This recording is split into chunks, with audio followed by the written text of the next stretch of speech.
my first professional debut for Arsenal, like when I was 20, 21. And I've been there since I was 15 or 16. So it was a long time to not even start a game. And then you started a game, I score a hat-trick on my debut. And then even that wasn't enough to get me more involved.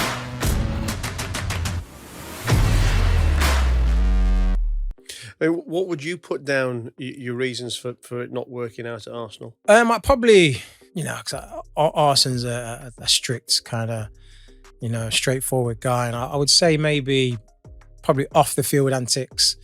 Maybe sometimes my attitude wasn't the best. Did you feel then that you'd let Arsene down, seeing as though he, really put his head above the parapet with that signing?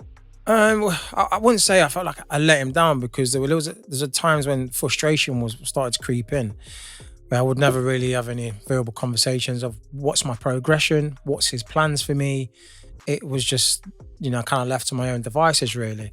And when I thought I was doing well for months and months and months, I wouldn't get repaid or anything. It would be in the reserve games, and I wanted to play then. And so frustration started creeping in.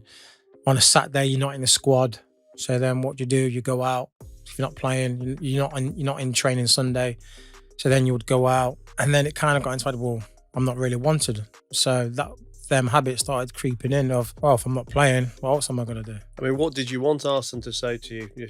I wanted to know just where I stood within his plans. Do I have a chance of getting in the first team? Do I need to work hard at this? What's it? It wasn't that there was negative communication. There was just no communication. Yeah, I think we had a conversation where he said, you've been great for this past 6 months. Keep going. I thought, okay, that's nice. That's all right. I'll keep that up. But then nothing really materialised. I made my debut, my first professional debut for Arsenal, like when I was 20, 21. And I've been there since I was 15 or 16. So it was a long time to not even start a game. And then you started a game, I score a hat-trick on my debut. And then even that wasn't enough to get me more involved. And it just felt like another kick in the teeth. It was like, oh my, what have I got to do? How is it possible that I, score an hat-trick? Most teams, if you go out, you started the next game. But I wasn't even involved in the cup final. The game I scored the hat-trick, but there was a cup final the following week. Wasn't involved. It just felt like I wasn't needed. Did you never try and start the conversation with him? No, because it was always hard to kind of to talk to Arsene. It was, it was like a head teacher at times. I don't want to knock on his door. And told me off.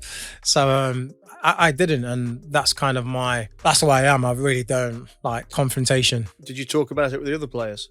Yeah, I speak with my agent, speak about other players, especially Ashton Cole. What were the other players saying? He was just like, yeah, you just got to keep going. Just keep going. You're so close. And in my head, I was like, I've heard this for so much. It's just, it doesn't. And then in my head, doesn't matter. Doesn't matter what I do.